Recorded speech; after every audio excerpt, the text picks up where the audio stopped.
Mi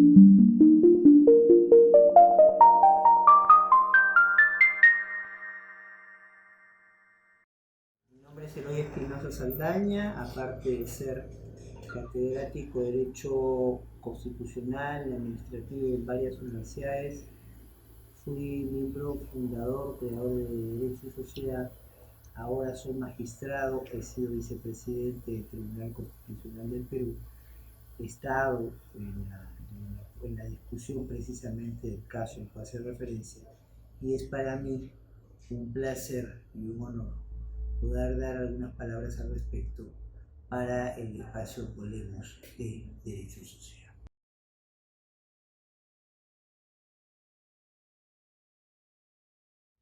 ¿Qué es lo que pasa aquí al respecto? Entonces sale una ley supuestamente de desarrollo del parámetro constitucional para la protección y la defensa de los animales. Todo muy bien cuando uno lee y llegamos a la disposición primera, final y complementaria y te dice, mira, todo esto que hemos dicho hay tres desde por lo menos tres, dejando abierta la puerta a algunas otras más. No se va a aplicar a lo que es pelea de toros, que es una práctica que se da en algunas partes del país, Arequipa por ejemplo, donde lo que es se chocan los cuernos de los dos toros y hay una situación tensa y gana el toro que se queda firme y pierde el que retrocede. Luego, bueno, la idea de una corrida de toros todos más o menos la manejamos. Entonces, el traslado de los animales, el echarle arena a los ojos antes de que vayan a la competencia, el ponerle banderillas, el manejar el asunto de lo que es la muleta, el clavarla para poder la estocada, y si el toro no muere con la estocada, la práctica del descabello, que es un puñal que le se pone en la sangre. La situación de la pelea de gallos también está incluida esta excepción. También, como conocemos, hay que distinguir entre la pelea de los gallos tal como ellos están y la pelea de lo que se llaman los gallos navajeros, que son aquellos que se les pone en sus patas, entonces precisamente sus navajas. Entonces se hace el enfrentamiento, y en el segundo caso sobre todo el asunto muy cruento, porque claro, una pasada de una navaja puede significar llevarse parte del cuerpo del otro animal que está comiendo. Entonces la pregunta que uno se hace es, entonces está bien, yo puedo tener actividades culturales, entonces, pero cualquier actividad que reclamo cultural es una actividad cultural, y si lo es, puedo mantener una expresión cultural, entonces si viola derechos fundamentales o viola derechos establecidos desde la Constitución al Estado y a los ciudadanos. Entonces eso es un poco la pregunta del caso, independientemente de algunos vicios en el trámite de la misma ley. La ley, como ustedes bien saben, decía, ¿saben qué? Estos animales, y hay estas situaciones y las que sean declaradas actividades culturales. Pero en la pelea de toros ha sido declarada actividad cultural por el Ministerio de Cultura. Pues la autoridad competente para declararlos actividad cultural no los declara actividad cultural. Dos, se habla allí que una ley especial regulará los alcances de estas excepciones. Una ley especial no se ha dictado hasta ahora. Y, como todos sabemos, el sentido último de la labor del Congreso, mejor dicho, el primero, el Congreso está básicamente para representar la pluralidad de visiones, intereses, perspectivas en un país. Por eso, en muchos países tienen más de una cámara, y en aquellos como en el Perú, donde solo hay una cámara, la regla general es que las cosas se discuten dos veces. Y solo de manera excepcional es que nos podemos librar de aquello que permite una segunda discusión. Aquí, entonces, con el agravante que esta excepción no estaba en el texto original de lo que se llevó como norma, no hubo una dispensa del trámite del segundo debate. Entonces ya había vicios o por lo menos situaciones de discutible constitucionalidad en el trámite de la norma y las hay más en el contenido de lo que se plantea. Porque si vemos algunos artículos constitucionales, el 222, el 66, el 67, el 68, establece, leídos en conjunto, entonces una obligación, un deber del Estado de proteger a los animales de tratos injustos, crueles. Eso no quiere decir que uno no se pueda comer animales para poder subsistir. Pero claro, tampoco cualquier manera de matar a los animales es aceptable. Tiene que darse ciertos parámetros. Y ya en el pasado algo de eso hemos dicho nada más. Pero claro, cuando uno hace una pelea de toros, cuando uno hace una pelea de gallos navajeros, una corrida de toros, una pelea de gallos navajeros, o prácticas como puede ser el jalapato, entonces que es colgar a un animal, a un ave y que van pasando y van jalando, literalmente jalándolo para ver hasta que lo desgarran y se mueren. Entonces, por el regocijo, la diversión en ese momento de la gente, en algunos casos reclaman práctica cultural y calidad artística lo que se está haciendo. Cabe uno preguntarse si estas actuaciones, sin duda muy respetables, en un contexto como el actual, van con lo que plantea el Estado constitucional y van precisamente con ese deber que nuestra Constitución establece de proteger a los animales y no someterlos a tratos injustos y crueles. Entonces, nosotros creemos que la respuesta es no. O sea, nosotros pensamos que no se está prohibiendo, por ejemplo, el que tenga alguien que utilizar algún producto que salga del animal. O sea, si una vaca tiene leche, no se está prohibiendo eso. Si una gallina pone huevos, tampoco se está prohibiendo eso. Sí, e incluso para la subsistencia nuestra tenemos que matar un animal para comerlo, no se está prohibiendo eso. Entonces, porque allí juegan la satisfacción de necesidades que son vitales y que se pueden entender. Pero, entonces, en este caso, entonces son actividades que tienen más que ver con el entretenimiento, con la satisfacción de un entretenimiento de un grupo de personas. Y eso sí parece directamente contra el deber que tiene el Estado de proteger a los animales.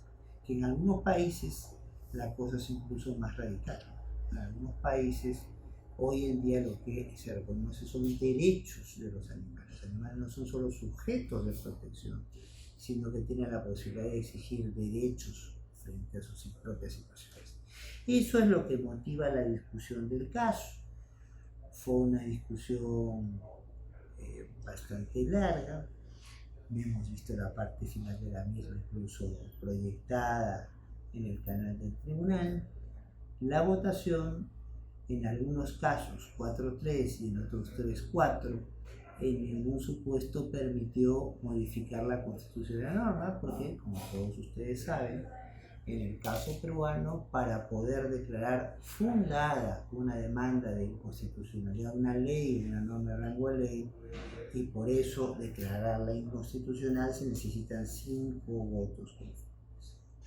No importa que te quedes con 4, menos aún que te quedes con 3, si no hay 5 votos, la norma sigue teniendo vigencia.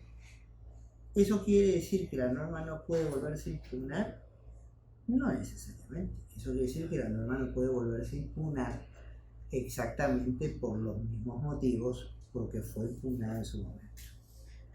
Si hay otros elementos de juicio para discutir su constitucionalidad, sin duda queda abierta la posibilidad de presentar una nueva demanda de inconstitucionalidad frente a esta norma, como cabe con cualquier otra norma con rango de ley que son vistas por demanda.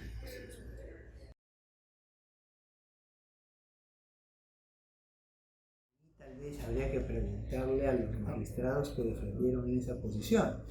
Yo fui de los que defendió la contraria. Obviamente cuando hablamos de cultura hablamos de manifestaciones que hacen las personas para poder representar sentimientos, emociones, maneras de ver al mundo, y que esto de alguna manera trascienda a la coyuntura concreta y sea una representación, una expresión de ese grupo humano más allá de esa coyuntura, y que sí pueda permanecer en algunos casos en el tiempo. Nada de eso se discute, o sea, nada discute que haya situaciones culturales y actividades culturales. Lo que se discute es si con el cambio progresivo de los paradigmas del derecho constitucional, donde se está abandonando una visión antropocéntrica, o sea, donde solamente lo que importa son las personas, y donde entendemos que en un contexto de cambio climático, de problemas graves, de salud que se nos transportan a todos a la vuelta de la esquina, si la visión que mantenemos ahora de la persona se limita a verse a sí misma, o no debe entenderse a la persona como integrada en un entorno. La tendencia clara a nivel mundial, convencionalmente y constitucionalmente, es a los encuentros. Entonces, por eso es que hay el reconocimiento en algunos países de derechos a la Pachamama, o sea, a la misma naturaleza, a la misma tierra, en otros a los animales, y en el caso nuestro, el reconocimiento de un deber de especial protección a los animales. Eso no quiere decir que entonces que en situaciones de necesidad haya que optar por privar de la vida animal, pero el hecho de un espectáculo que se reclama cultural, o que para algunos puede ser cultural, donde hay un regocijo porque dos gallos discuten, entonces se pelean y tienen navajas y se comienzan a cortar, y uno puede caer muerto precisamente por lo que se cortan. No sé hasta qué punto pueda ser considerado hoy una representación cultural, y si lo es, si esa representación cultural es compatible con este deber de protección a los animales que la Constitución consagra.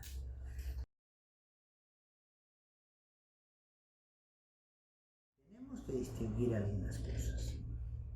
En un tribunal constitucional, entonces, normalmente las votaciones no son por unanimidad, y aun si lo fueran, los magistrados, los que integran, en el caso que no se le llaman magistrados o magistradas, entonces lo que tienen es la posibilidad o de discrepar, voto singular, o de coincidir en el sentido de la respuesta, pero no necesariamente en la argumentación, no fundamentalmente.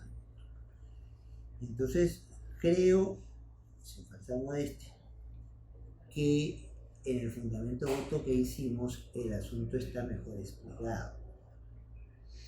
El tema es, si yo tengo una lectura sistemática del artículo 2.2, del artículo 66, del artículo 67, del artículo 68 de la Constitución, el animal no es pues este conjunto de clips.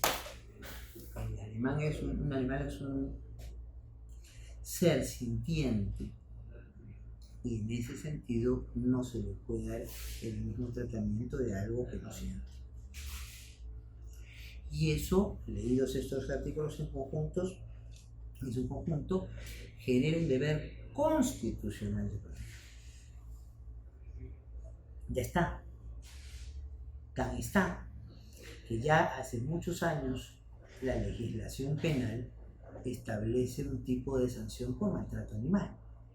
No lo establecería si no tuviéramos un bien que proteger, ¿verdad? Cuando protegemos en el derecho, no solamente protegemos derechos fundamentales, protegemos entonces bienes jurídicos, y sobre todo bienes jurídicos que han sido recogidos directa o de manera sistemática en el texto constitucional. Pues hay una serie de situaciones como esta, donde incluso ya hay protección penal, donde puede haber sanción penal a quien maltrate un animal.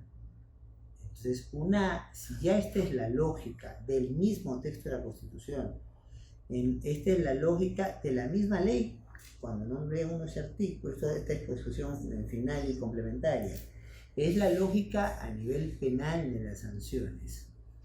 Entonces, creo que la dinámica es muy clara.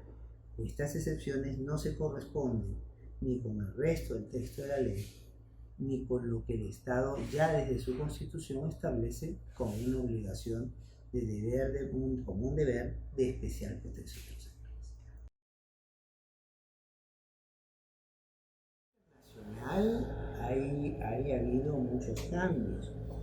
Hay países donde ya algunas de estas actividades no son patrimonio cultural, es francés. Hay países en los cuales, si bien hay respuesta que puede permitir realizar estas actividades, porque son estados de composición compuesta, entonces con comunidades autónomas, como lo llaman en España, a que esas comunidades autónomas, que serían los primos hermanos de nuestras regiones, puedan entonces limitar y hasta prohibir la realización de corridas de toros. Es el caso español. O sea, uno va a Cataluña y en Cataluña las grandes plazas de toros ahora son centros comerciales. Entonces, hay países que se mantiene la práctica de corrida de toros, que es, digamos, dentro de este escenario un poco el más difundido de todos, pero donde ha disminuido drásticamente el grupo de personas y la actividad económica que se desenvuelve precisamente para esas corridas. Y está el caso peruano, donde, pues, curioso, según los datos que se nos facilitó hoy, una fuente que podemos considerar una fuente seria, entonces aumentaba el movimiento económico en torno a esta actividad de corrida de toros, aumentaba el movimiento económico en torno a la actividad pelea de gallos, se mantenía entonces a nivel, digamos, más rural, práctica como el aguafiesta o jalapato, pero el número de gente que seguía estas prácticas es cada vez menos.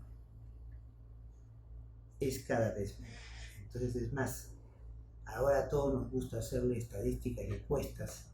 Las encuestas que se han hecho demuestran cómo mayoritariamente el grueso de la población asumía como que era necesario establecer limitaciones serias, o por no decir jugar incluso la desaparición de estas prácticas. No ha sido así en el voto. En el caso peruano, veremos qué ocurre.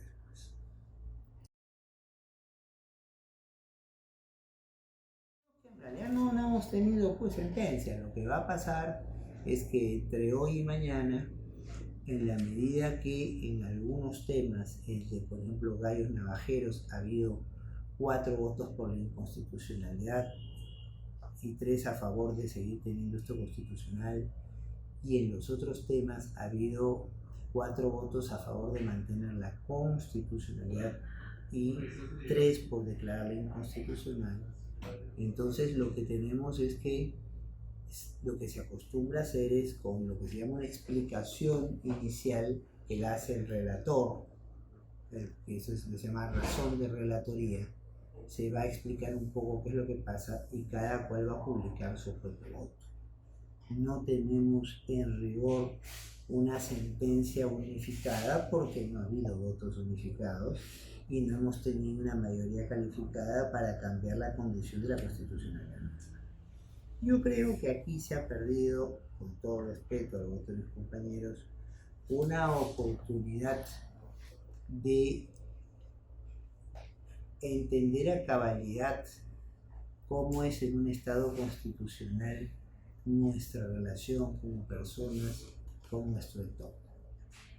Entonces nosotros no podemos vivir matando indiscriminadamente a las especies que tenemos al lado.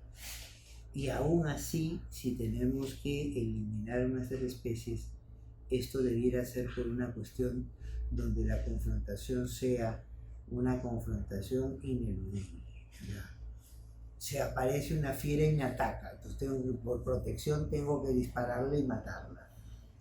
¿Es ella o yo? Entonces un grupo de personas tiene que comer.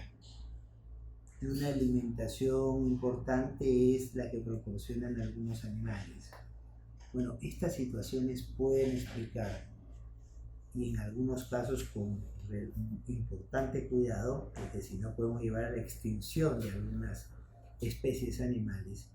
Entonces, explicar que no es que la naturaleza sea intangible, pero sí que tenemos un deber, los ciudadanos y el Estado, de protección para que el mundo siga teniendo las condiciones básicas que tiene y ir hacia mejor. Entonces, esta sentencia era un caso que apuntalaba hacia eso.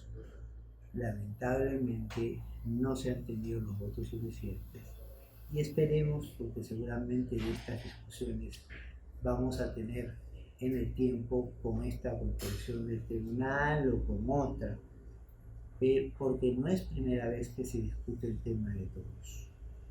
Hubo un caso Lobatón hace muchos años, una demanda constitucional impulsada por un ciudadano con un conjunto de firmas, donde el tribunal dejó entrever que el tema de las corridas de toros lindaba por lo menos en la Constitución. Hubo otra sentencia posterior vinculada al Colegio de Abogados de Lima Norte, donde el tribunal da a entender absolutamente lo contrario. Entonces no es un tema sencillo. Y con esta respuesta, que en realidad es no dar respuesta porque no se han tenido votos calificados para consagrar un pronunciamiento, me queda claro que el tema va a volver a ser discutido. Y esperemos, de repente no me toque verlo desde el mismo tribunal, pero esperemos que sea visto no con una perspectiva antropocéntrica, que todo en el entorno supuestamente está al servicio del hombre y de manera indiscriminada, sino que el hombre es parte precisamente de este entorno y tiene que buscar la relación más adecuada y armónica con el contexto que está, por su propia subsistencia y por la subsistencia de todo lo que le rodea.